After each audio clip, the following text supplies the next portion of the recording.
গোটা একটা বছর চলে গেল। নতুন ক্যালেন্ডারের প্রথম পাতাটা জ্বলজ্বল করছে। বছরের সাথে সাথে হয়তো বদলায় না কিছুই, পুরনো দপ্তর, পুরনো মানুষ, পুরনোই সব। তবে নতুন বছর আসার জায়গায় ভালো থাকবো, যাদের ভালোবাসি তাদের আরও ভালোবাসবো। নিজের প্রতিটা স্বপ্ন একটা একটা করে পূরণ হলে নিজেকে উপহার দেব, কখনো বই, কখনো গাছ, আর না হয় আরও একটা ফাউন্টেন পেন।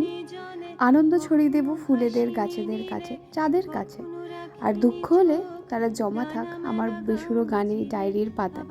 আর হ্যাঁ, আগামীতে বেড়াতে যাওয়ার ট্রেন তোমার সাথে যেন বারবার দেখা পাই। দিনটা ছিল বছরের প্রথম দিন, তাই দুখানা ফুল গাছ কিনে নিয়ে এসে আমার এই ঘরের কোণটাকে সাজিয়েছি।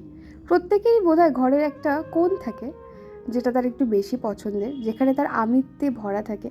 এই কোণটা ঘরের অনেকটা সেরকম, যেখানে আমার আমিত্বেই ভরা। কখনো বই, গাছ, রং পেন্সিল, এইটুকুই।